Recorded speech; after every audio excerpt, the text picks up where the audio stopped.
Vamos só começar a nossa discussão. O ano passado saiu muita polêmica na internet sobre inteligência artificial. Não sei se vocês viram. O que é essa inteligência artificial? É um programa de computador, você faz perguntas para ele, escreve uma redação para você. Você perguntou, os alunos, os professores têm que ficar cercando, se você dá um tema lá, sai a redação. Eu fiz algumas perguntas, por quê? Me apresentaram um tema para estudar hoje, e aliás apareceu um filminho na pergunta. No estudo da salvação. É o Emmanuel, nesse livro Palavras da Vida Eterna, analisando um versículo lá do Evangelho dos Atos que fala o seguinte: e todos os dias acrescentava o Senhor à igreja, quer dizer, reunia para a igreja aqueles que se encontravam em salvação. Aí surge a questão: o que é salvação do ponto de vista espiritual? Do ponto de vista do espiritismo. Salvação.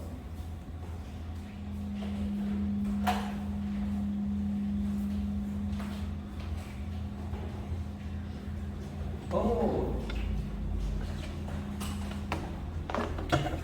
analisar do nosso ponto de vista o que é salvação, mas vamos dar uma viajada um pouco. Fui lá na inteligência artificial, no chat do GPT. Chat quer dizer em inglês conversa.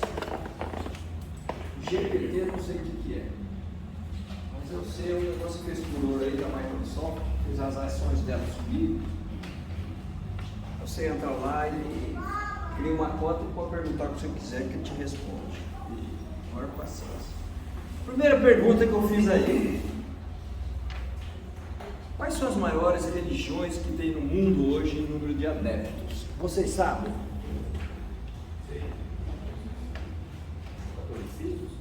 Citou 5 aqui, do mundo inteiro, as 5 maiores, entendeu? Fala.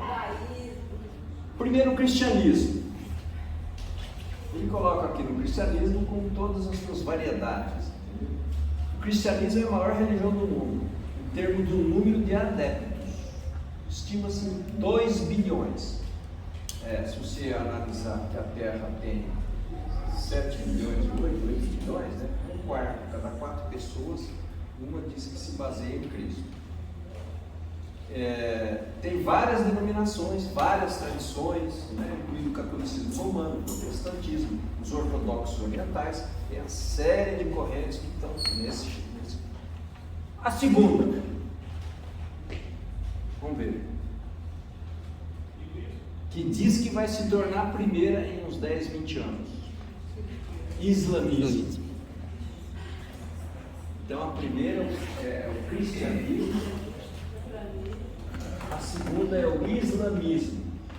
O islamismo é a segunda do mundo, com mais de 1,9 bilhão. A outra tem 2, então está encostando, e eles vão encostar porque eles têm na teoria, os preceitos religiosos dele, tem muito filho. Então eles agora estão na Europa, tá? Ele tem 9 filhos, 8, nós não damos conta. Eles vão lá. Eles seguem os ensinamentos do Alcorão, né? Passado por Moisés, o livro sagrado deles do Islã. A terceira vai dar uma chance. Maomé. Hinduísmo. É o hinduísmo. É a terceira. O hinduísmo é a terceira maior do mundo. Tem 1,2 bilhão. Metade mais ou menos do que tem aí de cristãos. Ela é muito diversificada, tem variedade de tradições, de crenças e práticas, é muito antiga. Quarta, budismo.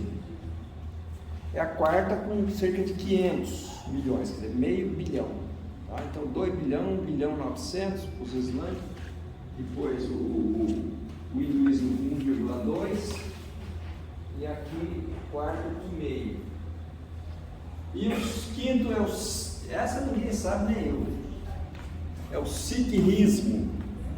O siísmo é uma das maiores religiões do mundo, com 30 milhões, já caiu lá para baixo. É lá da Índia também. Ela gosta da crença no Deus único, igualdade dos seres humanos, busca pela verdade. Curiosidade.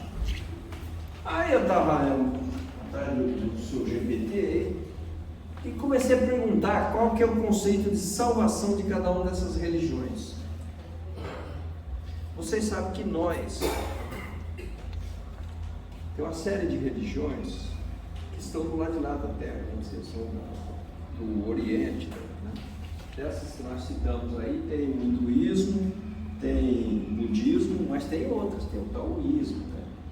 São religiões que têm muito adepto mais do lado oriental. Nós somos da tradição chamada, nós viemos de uma tradição abrâmica,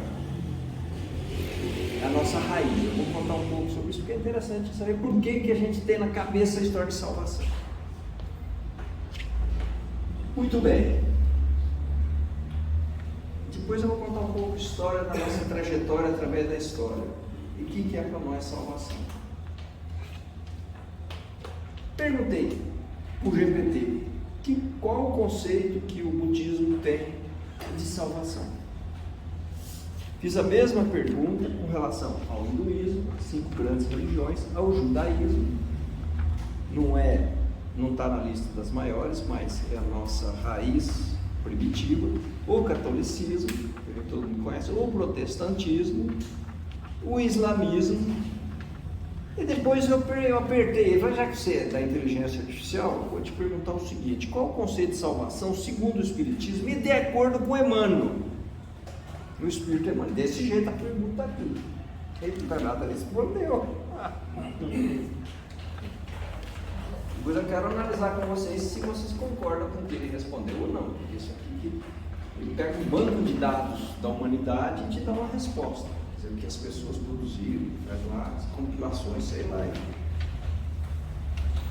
Mas são coisas interessantes, porque nos levam a meditar, depois vamos ver o impacto. O tempo passa, né? Mais tempo, mas vamos lá. O budismo. No budismo, o conceito de salvação é entendido de uma forma diferente quando compara com as outras religiões tradicionais.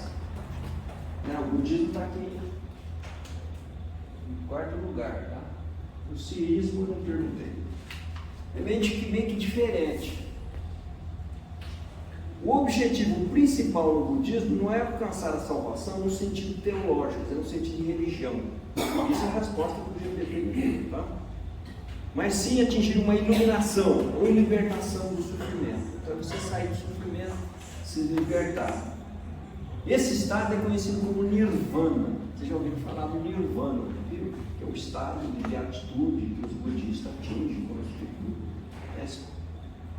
Aqui estão alguns aspectos chaves do conceito de salvação no budismo. Nirvana, o estado final de libertação do ciclo de sofrimento, samsara. Ele é alcançado como você chega nesse estágio final? Através do entendimento correto da natureza da realidade, da prática ética, do desenvolvimento mental. O Nirvana é descrito como a cessação do desejo, do apego ao ego. É uma paz profunda, libertação do ciclo interminável de nascimento e de morte. Interessante. Esse é o conceito budista. E vai. E dão 4 verdades para a gente seguir do ensinamento. A verdade do sofrimento, dukkha. Engraçado, o nosso palestrante é muito alertado aqui nas nossas palestras. É interessante isso, né? O valor que o sofrimento tem nas nossas vidas como um fator educativo, e não como uma expiação do sofrimento pelo sofrimento. É um fator de correção de entendimento. O budismo tem essa verdade, uma das verdades dele. A origem do sofrimento, que é o samudaya, por que a gente sofre isso? A gente entender a cessação do sofrimento, a cessação, como é que para essa história de sofrer, e o caminho que você tem que fazer para parar o sofrimento. Conhecido como o nobre caminho ócto, quer dizer, que caminho que você tem que andar. Falam também do karma. Não estou aqui para aprofundar as outras religiões, estou citando o que eu citou, porque cada uma delas tem os seus. O que é o karma? Assim como no hinduísmo, o conceito de karma é central no budismo. Refere-se à lei de causa e efeito. Vocês já viram falar isso aqui, essa frase espírita. Buscar a libertação do sofrimento envolve agir de uma maneira ética, hábil, para você acumular karma positivo, reduzir o karma negativo. Compaixão, último preceito, compaixão e bondade amorosa. Além do próprio Nirvana, o budismo também enfatiza a importância de aliviar o sofrimento dos outros, das outras pessoas. Cultivar compaixão. O que é compaixão? É você tentar entender o sofrimento. A partir do entendimento que você tem de sofrimento, você procura ajudar ele a resolver. Isso é compaixão. Da bondade amorosa, chamada meta, com 2T. Isso é visto como parte integrante do caminho espiritual e contribui para a sua iluminação. Bonito, não é? Aí vem o hinduísmo, que são dos hindus, né? O budismo está mais para cá, do lado dos chineses, dos coreanos, dos japoneses. No hinduísmo, o conceito de salvação é outro. Ó, hinduísmo, terceira religião com mais de 1 bilhão de adeptos. Reconhecido como moksha. Moksha, libertação do ciclo de nascimentos e mortes. Parecido com o budismo. Você sair do ciclo. O ciclo desse nascimento e morte, morre e nasce, o chamado samsara, é a realização de uma unidade com o divino, com a realidade última. Então é uma integração também espiritual. É o objetivo final da vida para mim. Você chegar no estado também, como disse o budismo, de iluminação. E aí ele fala dos conceitos de moksha. Bom, agora entramos na nossa estrada ocidental. Não é tão bonita como a oriental, né? Mas vamos lá.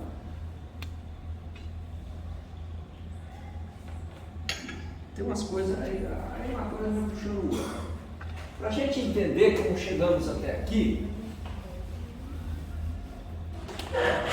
vocês têm uma ideia de a nossa origem, da nossa cultura judaico-cristã ocidental, começa com Abrão, que é a hora chamada Abrão, hora Abraão, é o começo aí da cultura judia ocidental.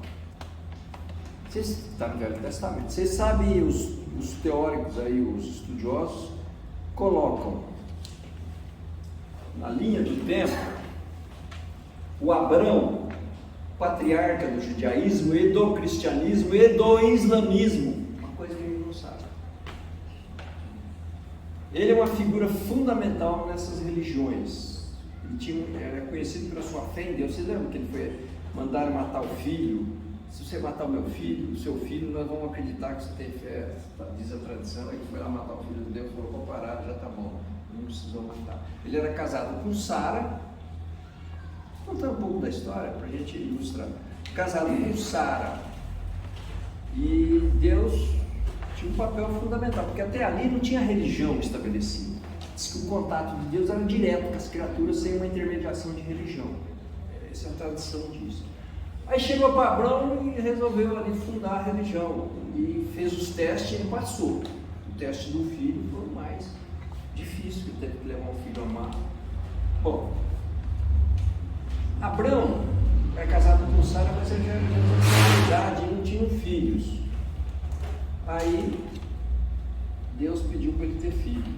Aí a Sara arrumou uma serva que morava e ele teve filho com a serva. O filho é Ismael. Diz a tradição que Ismael gerou os povos árabes, daí o islamismo. Mais tarde a Sara veio ter um filho já fora temporal. Foi muito velho, Foi o Isaac, e ele que gerou, teve um filho que gerou o ramo de Israel. Os dois, Israel e Ismael, estão brigando até hoje, estão vendo lá uma bagunça. Que ano que foi isso? Aí tem até escavações arqueológicas, pegaram os netos, bisnetos dele lá na Turquia, cerca de 2000 anos atrás, quer dizer, que a gente se afasta de Cristo, hoje nós estamos em 2020 e pouco, Abraão é para trás. Se você colocar Cristo, né? Aqui o Abraão nasceu aqui. Aqui ele deu origem ao judaísmo. Depois, ele viveu mais ou menos nessa época. Alguns falam um pouco antes, um pouco depois, porque é difícil precisar. Aí vem um segundo personagem muito importante nessa evolução da cultura ocidental, das religiões. É o Moisés. E ele é do século 12, 13 mais ou menos. 1013, mais ou menos na metade aqui tem Moisés. E aqui está Jesus, Cristo. Esta é a caminhada. Diz que Moisés recebeu as tábuas com os 10 mandamentos, que é o fundamento da religião judaica cristã, da nossa origem cultural religiosa. Só que também diz a tradição que foi agregado mais um pacote, que é os 5 livros, né, do Pentateuco, que constitui o centro da religião judaica cristã. Além desse pacote, ele tem o Talmud, né, que são as tradições orais que o povo judaico tem, dizia como é que tinha que se comportar em sociedade, certo? Que eram 613 artigos que também depois passaram para a escrita, e constitui então o centro da cultura judaica, que foi mantida, né? Vocês conhecem a história de Moisés, do Êxodo, etc. Isso aqui foi sedimentando base religiosa. Então aqui há 2000 anos, né? Vamos botar aqui menos 2000 anos, aqui menos 1000 e pouco, 1300, aqui é o zero, e aqui estamos nós 2000 anos para frente. Veio Cristo. Ele veio num ambiente judaico, e na cultura judaica falava-se muito no Salvador que haveria, etc. Quando Cristo surgiu, alguns dos judeus achavam adotado Cristo como Salvador, como um profeta, aquele que era enviado. Outros não. Messias. Os que adotaram Cristo formaram então o cristianismo nascente. Aqui surgiu. E esse cristianismo ele se propagou também por outras regiões, principalmente por causa do trabalho de Paulo. Ele falou, Paulo levou a mensagem aos gentios. O que é os gentios? Aqueles que não eram judeus, não eram dessa vila, né? Eles eram os outros povos da terra. O cristianismo pegou gosto, uma grande parte, que hoje está aqui em 2 bilhões de seguidores. Mas uma parte do judaísmo continuou sua trajetória, não admitindo Jesus como Salvador, porque lá nas tradições deles tem uma série de pontos que tem que ser preenchidos. Uns achavam que Jesus preenchia todos, outros que não. Seguiram, seguem até hoje. Lá para o ano de 1600, 600 anos depois daqui, surge uma outra vertente do judaísmo, que chama islamismo.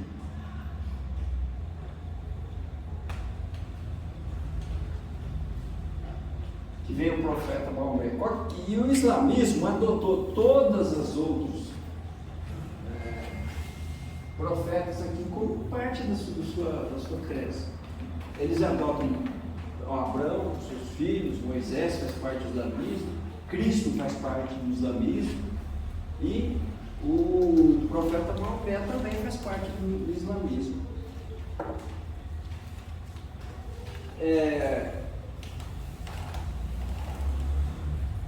Só que, bom, eu vou dar umas diferenças. Então, só que eles discordam do cristianismo aqui, a igreja católica emergente.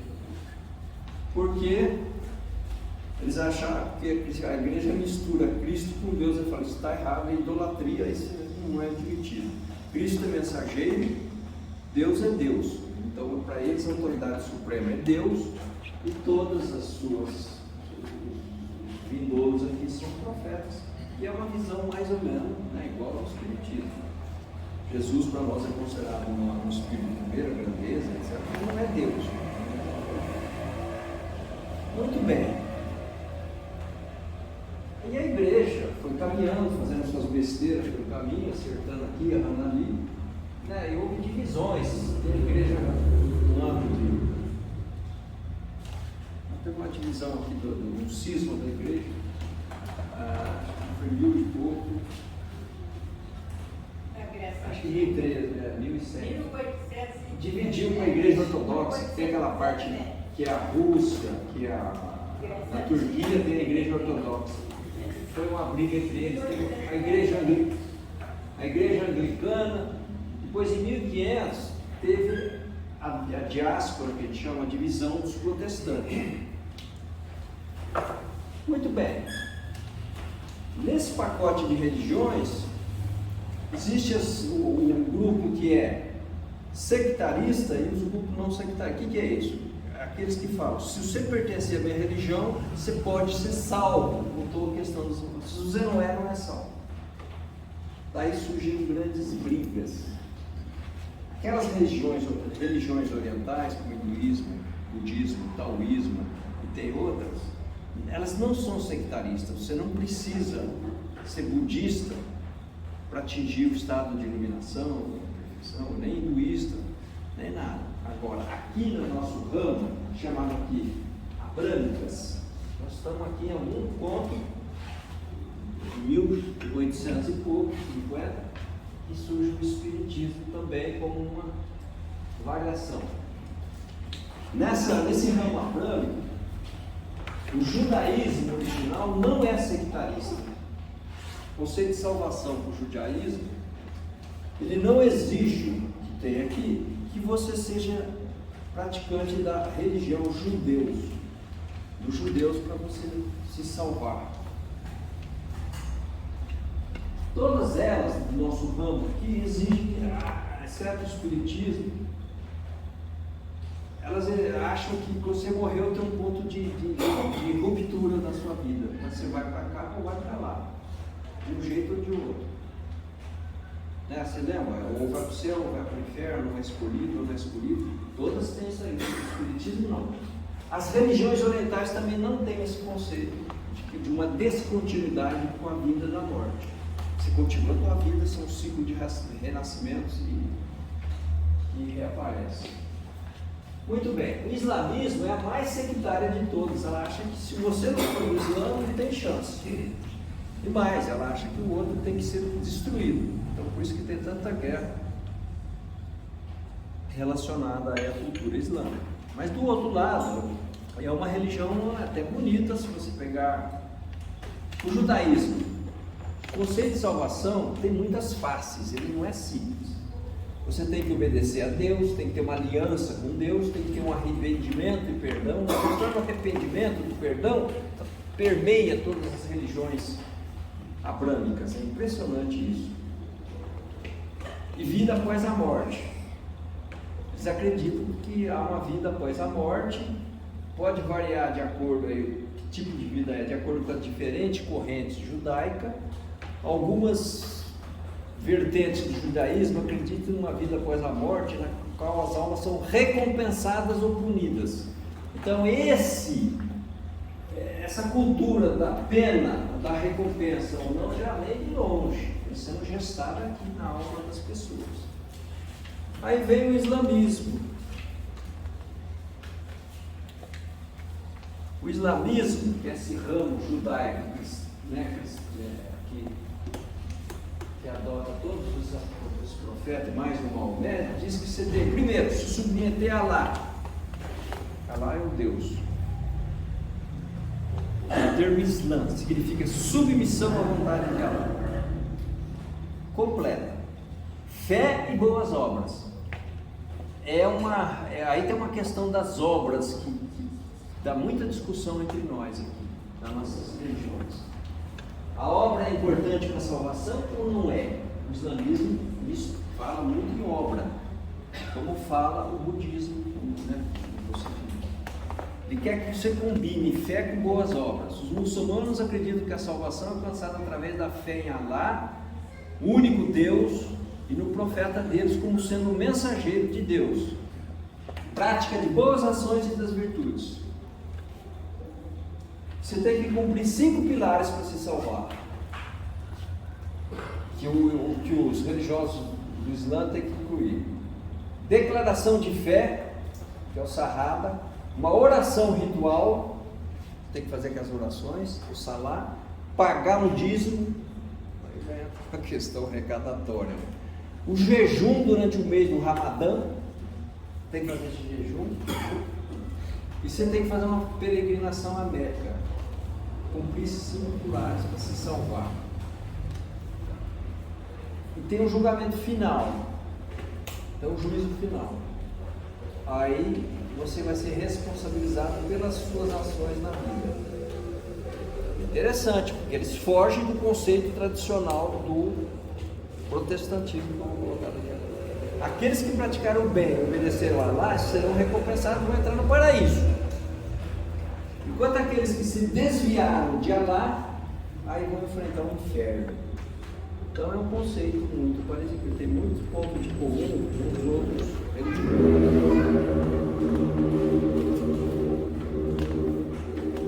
O mais difícil que eu achei de engolir foi do protestantismo, né? Nesse conceito, para nosso ponto de vista. No protestantismo, que foi uma subdivisão do catolicismo, por volta do ano de 1500, quando nós fomos descobertos, surgiu aí aqueles 5 ramos clássicos do protestantismo. Não vamos nem falar dos protestantismos atuais, que são os neoprotestantismos, os clássicos, que é o calvinismo, aqueles lá. Para você se salvar.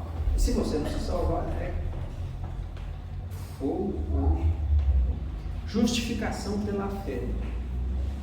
Uma das doutrinas fundamentais do protestantismo é a crença na justificação pela fé. São salvos pela graça de Deus, aí que está. Deus é que escolhe. Serão salvos pela graça de Deus recebida através da fé em Jesus, e não por suas próprias obras e méritos. Então, no protestantismo, essa corrente, eles não enfatizam obras. Tem uns protestantes aqui que já enfatiza mais, mas o clássico não. Você é escolhido por Deus ou pela fé. Graça de Deus é uma coisa fundamental. Os protestantes acreditam que a salvação é um dom gratuito da graça de Deus. Dom gratuito, quer dizer, você vai ser salvo. Sorte sua. Isso aqui quem disse para mim foi o chat GPT, tá? Perguntei a mesma pergunta para todas as religiões. Que ela é concedida aos crentes através da obra redentora de Jesus. Quer dizer, Jesus é o meio pelo qual você é escolhido. Não depende muito de você. Não é alcançada por meio de boas obras, mas é recebida pela fé. Não sei como é que resolve isso. Se você tiver fé, você é salvo, porque Jesus faz a intermediação. Não depende de você, da sua obra. Aí vem a questão do arrependimento, da confissão, e aí vai. Ou seja, na concepção desse ramo, que você pode ter uma vida muito ruim, que o budista, ou o hinduísta, ou o espiritista condenaria, mas se você chegar num momento assim, que vai chegando a hora, você se arrepender, ter uma fé, tudo isso aí é relevado, ou se você for escolhido, está feito. Senão você vai ser julgado e vai ser separado, né? E vai sofrer as penas eternas. Da Igreja Católica, que também é nosso ramo, nosso parceiro, nossa caminhada aí,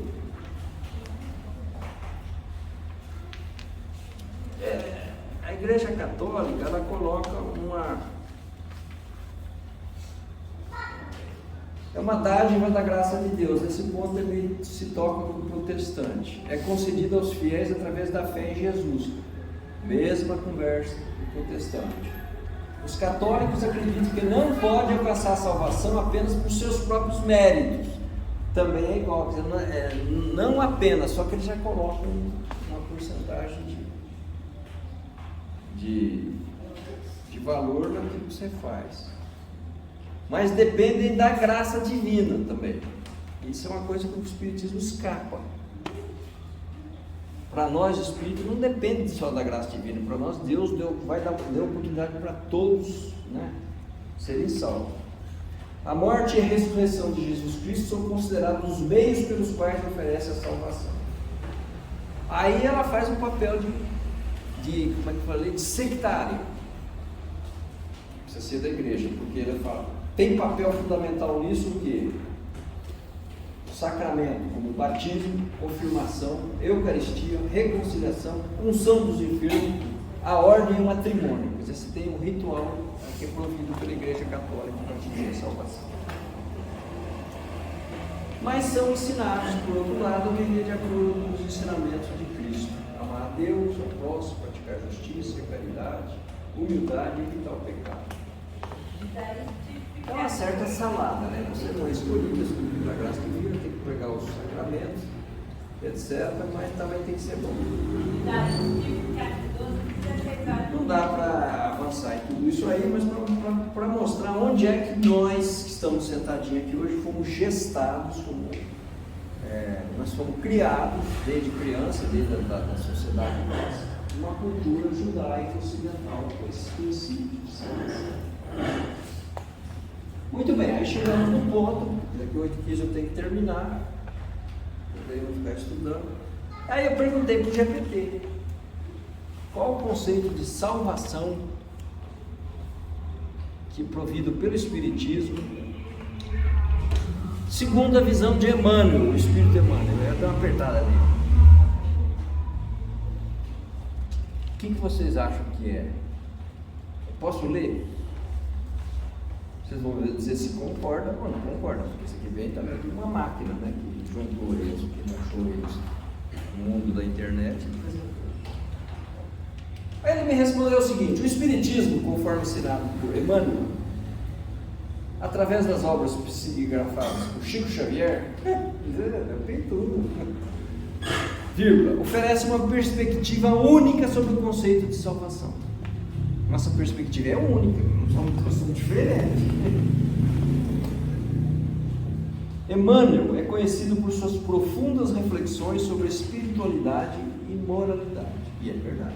Ele é o teórico mais conceituado do Espiritismo no Brasil. É Emmanuel. Se tem dúvida, mas é Emmanuel. É difícil entender. De acordo com suas mensagens, a salvação do Espiritismo está intimamente ligada ao processo de evolução espiritual e ao cumprimento das leis divinas. Aí foi no geral, falou do hinduísmo. Emmanuel ensina que a salvação não é um evento único. Quer dizer, você não vai ter um momento de salvação na sua vida e falar, você salvou. Não tem esse momento. É um processo. Mas sim um processo contínuo de desenvolvimento espiritual e moral. Vocês concordam com o chat GPT ou não?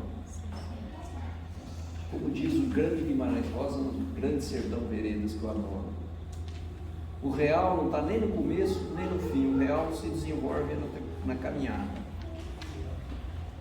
Ele enfatiza que a verdadeira salvação vem do autoaperfeiçoamento, da transformação interior, que são alcançados através do amor, da caridade, da renúncia ao egoísmo e do serviço do próximo.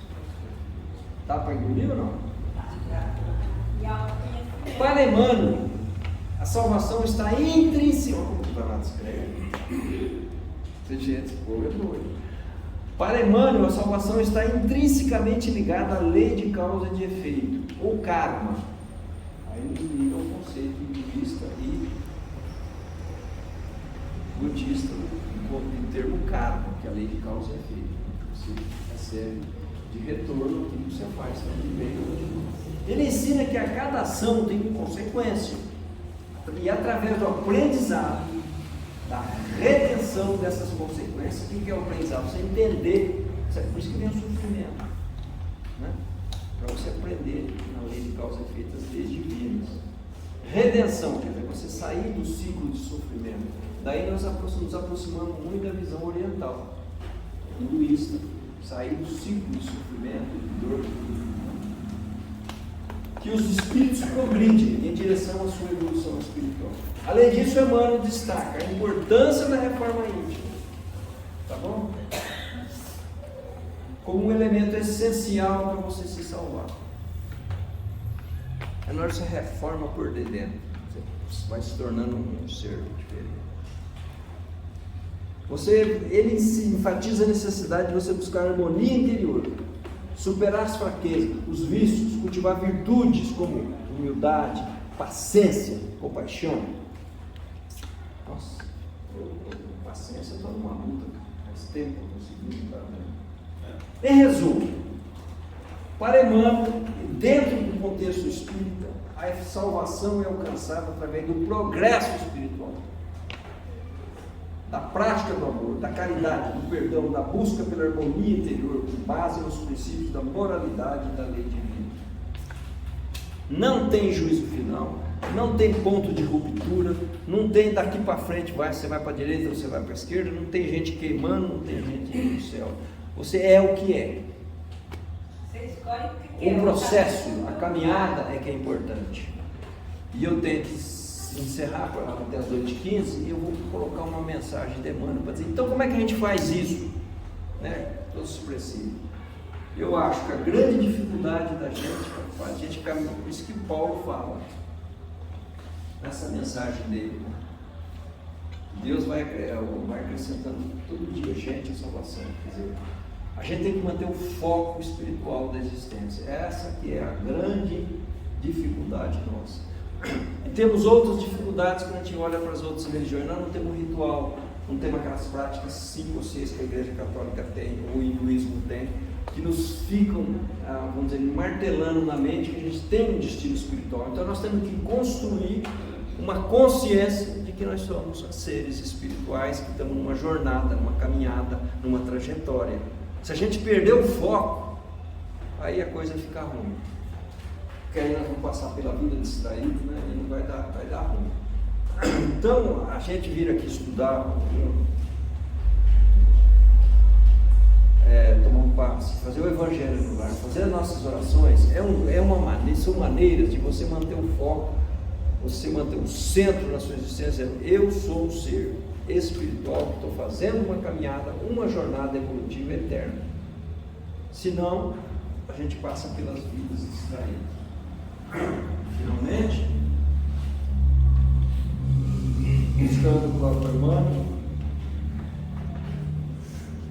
eu vou encerrar do livro Bons Vidas. De ter consciência que a gente vai fazer essa caminhada espiritual de salvação. Para nós não é uma ponte de chegada, não são princípios, não são, é fazer no dia a dia. E ele fala, eles, os outros, isso é Emmanuel, é bonito porque tem poesia, né? Eles chegam de todas as direções. Eles quem? Os outros. Na moldura dos acontecimentos. Moldura, então, é aquilo ali. Eles estão chegando, todo lado vem eles. São eles os outros. São os nossos irmãos do caminho. Que se transformam em caminho do mais alto. Quer dizer, no outro que você vai achar o teu caminho. Não tem jeito. É por eles que a bondade do Senhor nos encontra, nos habilitando para isso, quer dizer, para a gente ser bom. No mundo, repontam, quer dizer, eles aparecem no mundo, no lar, na forma de parente.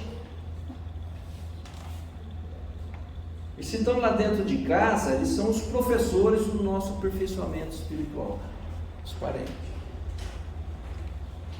Quando eles aparecem na moldura, né, de amigo, eles nos ajudam a gente a executar as nossas encargos da vida, a gente nos empurra para frente. Mas se são adversários, eles também nos radiografam, nos olham dentro da gente, dentro da alma, e observam os mínimos defeitos.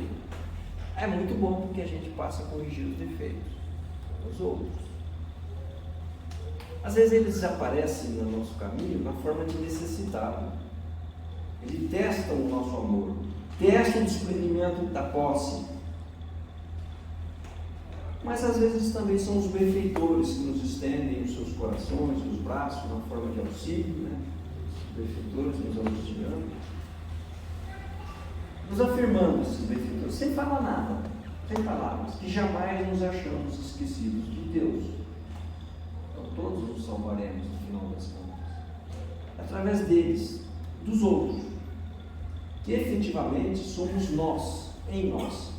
Se a gente não tem nenhuma referência de quem nós somos, se não tiver os outros para nos dar essa medida, tira você dos outros, põe sozinho, não dá. Quem sou eu? Não tem referência. Referência são os outros. Os mais felizes são aqueles que já trabalham de algum modo em favor de muitos. Esses são os felizes. Ou às vezes em benefício de alguém, de uma pessoa só. E por isso, esses são os que constroem. Os menos felizes são aqueles que ainda não conseguem acertar o valor do trabalho, nem a felicidade de servir, não tem dentro dele esse gosto de servir.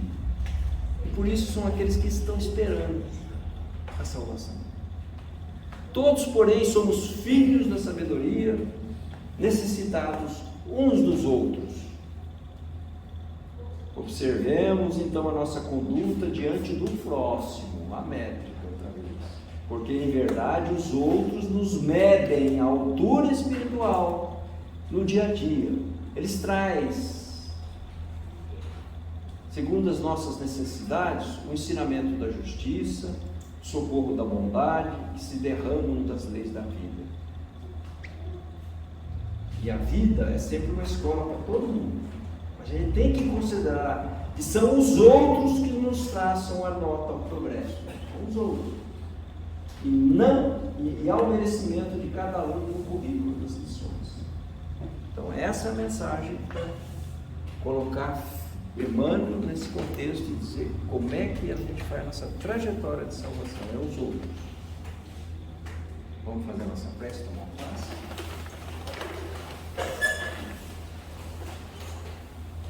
Então vamos nos acomodar, tomar consciência de que somos seres espirituais caminhando na jornada da vida, precisando de apoio dos mentores espirituais para a gente tomar coragem e seguir a nossa trajetória com dignidade, com harmonia, com paz interior. Queremos trazer para dentro dos nossos corações a imagem da nossa casa que deixamos atrás, dos outros que ficaram por lá, e desejar a eles, aqueles que caminham conosco, uma paz espiritual que estamos sentindo nesse instante, com a nossa contribuição à sua trajetória. Pedir pelos nossos adversários, que nos examinam por dentro, que Jesus esteja com eles, com os filhos dos nossos inimigos, para que a gente nessa interação vá crescendo todos. Que proteja o nosso país, trazendo paz para todo o Brasil, o nosso Santo Espírita, e que nos acompanhe ali na salinha do passe, para que a gente receba um pouco mais da sua energia de coragem. Obrigado, mentores, que assim seja.